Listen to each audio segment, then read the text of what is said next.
On September 3rd, 2024, the vehicle that I was in was violently thrown off the highway, rolling at high speed across the median, across the other side of the highway, and ending up in a farmer's field many yards away from where our tires first lost contact with the road. This accident, I suffered severe injuries, breaking multiple bones, and had internal bleeding. I painted the inside of that car red. I'm not supposed to be here, yet here I am. Because the amazing part of the story is not the accident itself, and not even the story of strength and recovery, but the most incredible aspect of it is the NHI contact that I had that told me that this would happen, and I was given a choice of life or death when it happened. Obviously, I chose life. This podcast, I want to tell you that there are things that go bump in the night. And sometimes when you bump into them, you can expect to pay a very heavy price, sometimes with your physical vessel here. But the payoff and the reward of such a contact is very well worth it if you could stomach the pain and the trials and tribulations that you must put yourself through. Because I am a visual artist, I also painted Stairway to Heaven. And this is a representation of my journey of recovery post-accident and the NHI contact that I had leading up to it. This is the story of the painting, this is the story of the accident, and this is the story of angelic contact and a future for our world that is much brighter than you could have ever imagined. I chose to stay here because these are biblical times, and amazing things are about to unfold. Stick with me.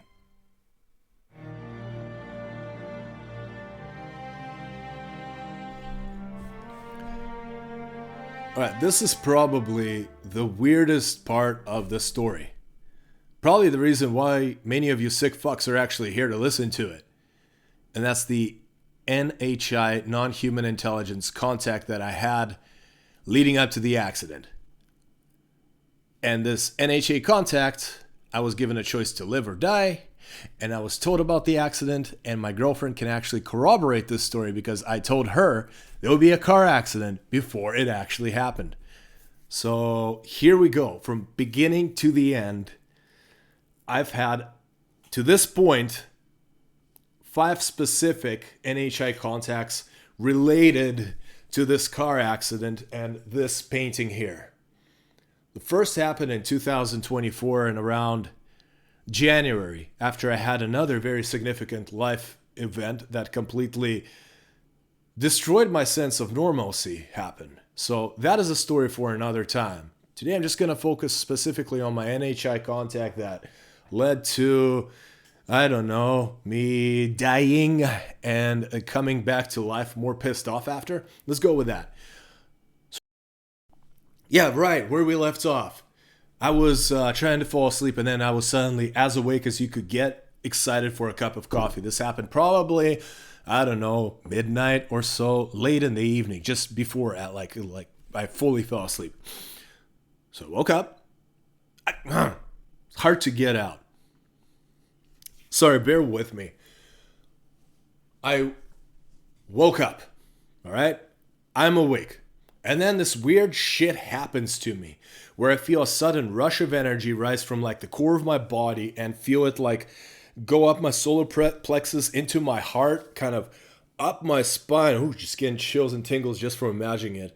And then suddenly, boom, I felt like I got sucked out of body and shot through some kind of a tunnel to end up in this weird checkerboardy black and white and multicolored space. And then I realized I was in front of this being.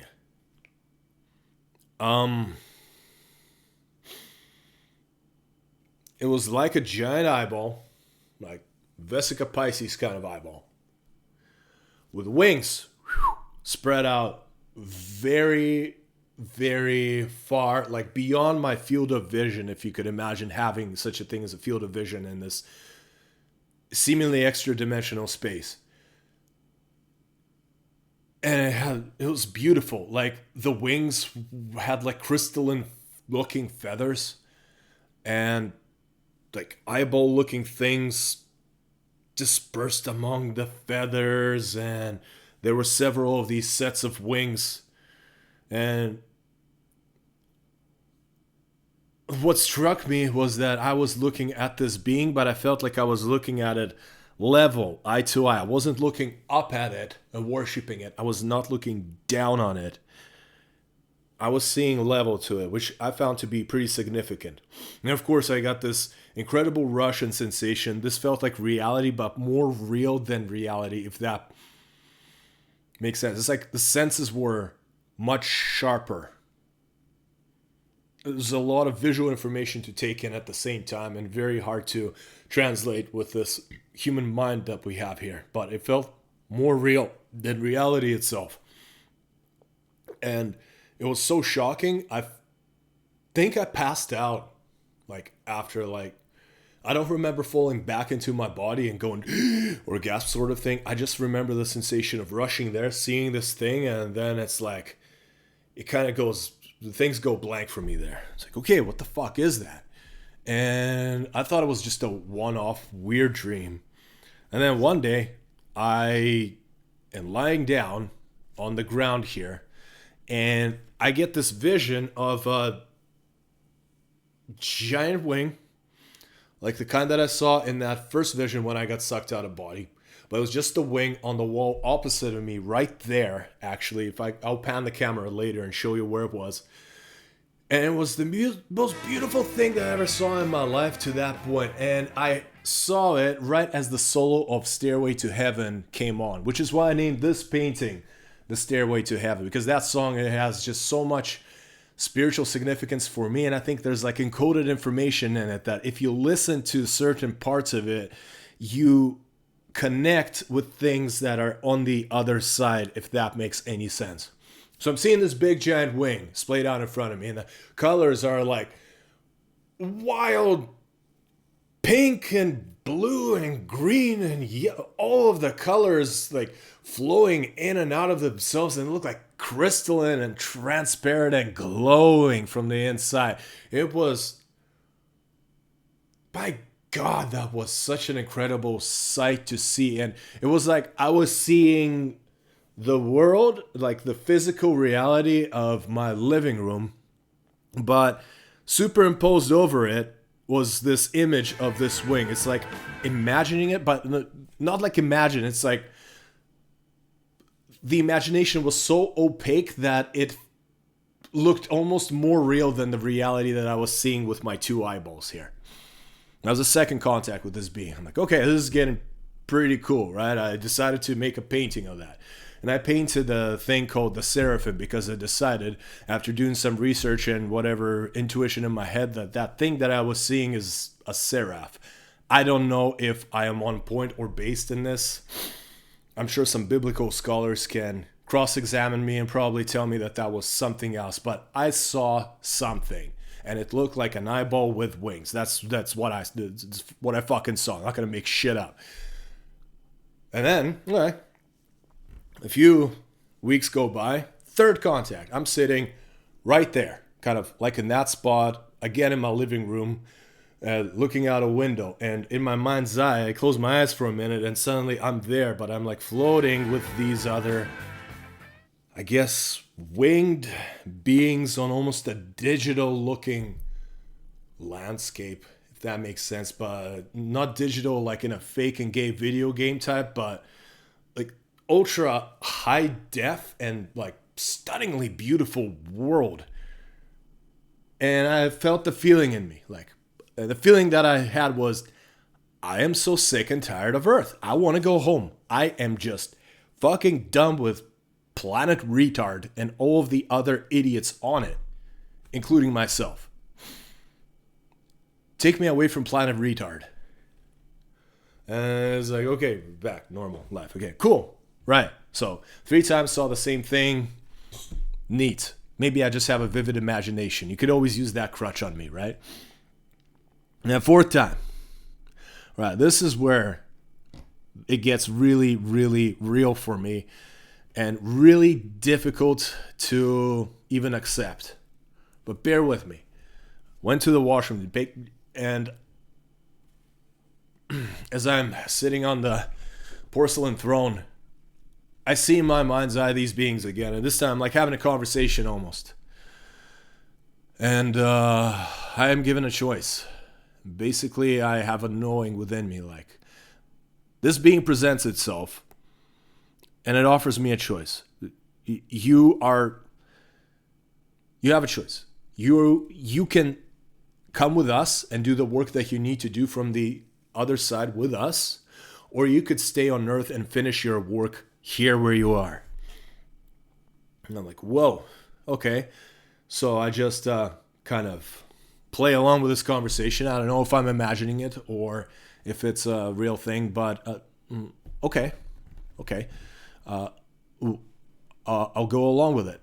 And so I start asking questions, actually.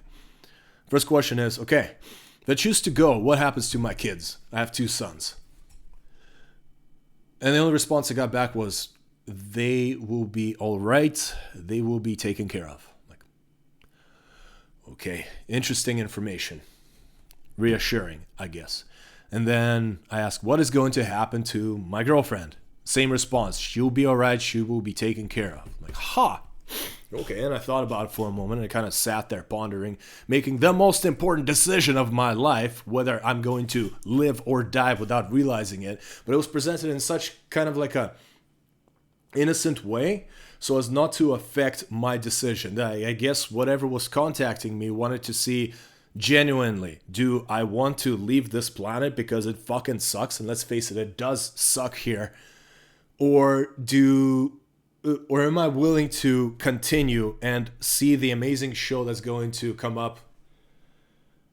Oh, thank God I'm still recording. That is coming to this world that we're all going to get to witness. And I thought about it, and I thought back to a time when I was a fireman and I was doing chest compressions on a guy's chest, and in my mind's eye, in my mind, I said, man, you better stay here. This wife of yours, she loves you. She doesn't want you to leave. And I told him, look, man, hang out. Come back. Great things are going to happen. If you survive, it will be worth it, right? And that, of all the cardiac arrests that I've been to, that's the one guy who made it. Because, yeah, I remember the medic beside me kind of dapping me on the shoulder. It's like, hey, you're a rookie, right? You're new. I'm like, yeah, come here. I got to show you something. He puts my fingers on his neck. It's like, feel that? I'm like, holy shit, this guy has a pulse. He's like, yeah, don't get used to it. It doesn't happen all the time. But this guy survived. So, bit of a tangent. I'm thinking for myself, why don't I follow my own goddamn advice and stay here because there's an amazing show coming? So I did. And then out of curiosity, I asked them, what is going to happen? And they said, there will be a car accident. And I said, interesting. And I came out of the washroom. I talked to my girlfriend. I told her, hey, I was, don't freak out, but I was given a choice of life or death by some kind of entity. I chose to stay, chose to live, so I know. And they said there will be a car accident. And she remembers me saying this, right? And then months pass. Nothing happens.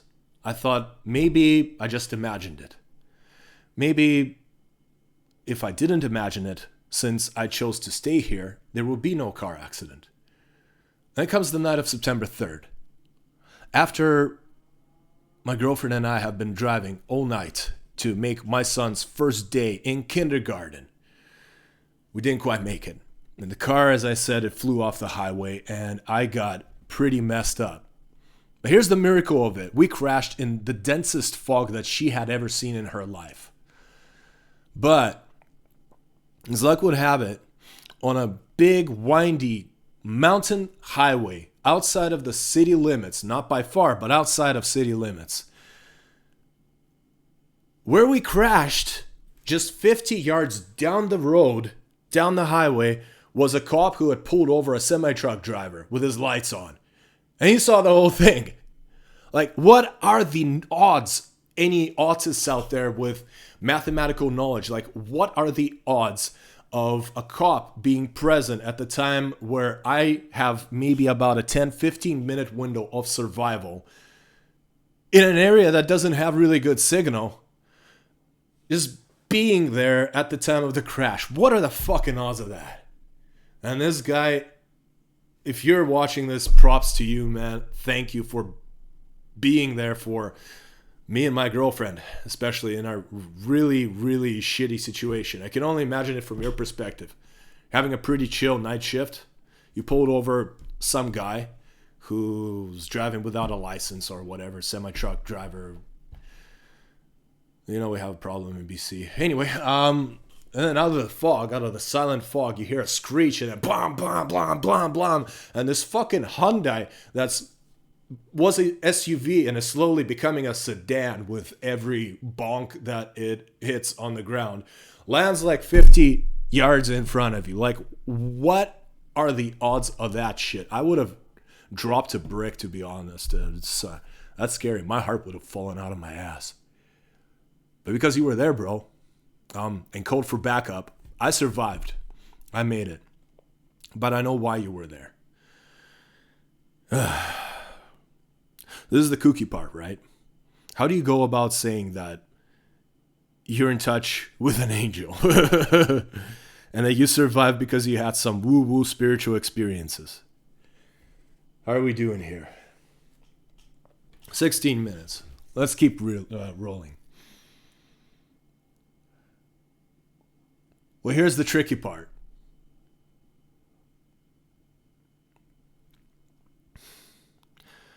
I'm having a hard time processing this myself because it just feels too spectacular, too out there. But what are the odds of this being simply my imagination? I don't know. It seems pretty low. I don't know. Maybe I did imagine the whole thing. Maybe I'm attributing some kind of divine power to something that is just natural. Yeah, the odds of something like this happening to me are astronomically low. But I bet any of you kind of NLP people or people good at reading bullshitters, interviewers, I bet you could tell that I'm not bullshitting. That this is my real lived experience. What it can be attributed to, I don't know. I could give you many easy outs. Maybe I'm crazy, lost my mind. Maybe I did too many mushrooms at one point and fried my brain. But how do you explain the premonition and the knowing that this would happen, and specifically stating to my girlfriend that there's going to be an accident after saying that I chose to live, and then a cop being there at the site of that accident and being the only difference between life and death for me because I was bleeding internally, and had I not made it to the hospital, had several emergency surgeries, I would have croaked. I would have not made it, man. Wouldn't be here. Then on the other hand, for me personally, it's like, why the fuck did I make it? I don't know what the mission that I was presented with was. I don't know. I'm still figuring it out here. But I just know that there are things that go bump in the night. When you bump into them, your life will get turned upside down, but for your benefit. Let me tell you something. Let me ask you something. Do you think a spiritual being that's billions of years old, that has evolved past the need of a physical vessel, that itself is immortal, do you think it has any regard on a physical body? Or do you think it cares more about the spirit piloting this physical body? This body is but a vessel. And if you ask for an initiation, you will get it. And oftentimes I'm noticing that if you want to call this an angel or the seraph or the NHI, whatever label you want to give this entity that I was in contact with, it had absolutely zero fucking regard for my vessel. It was willing to put me in a situation that would absolutely break me down in order to build me back up on a higher level. When you ask for NHI Contact, be careful what you wish for. Because if you're not ready for something like this, you're not going to get it, and that's for your best good. But if you do get contact, be ready for shit to get very real, very fast. This was my experience. I nearly died, but it only pissed me off. They broke my body to show me just how strong my spirit can be. The fact that I am in the state that I am right now, many doctors say is a pure miracle. I shouldn't be here now. I went to see a neurologist. He wasn't expecting me to be walking the way that I was. It's because I have a spirit that just refuses to surrender and take bullshit from the stupid fucking planet that we live on. Because I understand that we are infinite and we're infinitely more powerful than this little sack of fleshy goop will allow us to believe. The power is right here in the mind. You could command this body to heal if you are persistent enough about it. And I've learned this. I went from being fake and gay and a total retard to actually maybe being a proper man for the first time in my life. And all it took was an NHI Contact and a complete destruction of my body. I'm in pain all the time now, but pain is the path.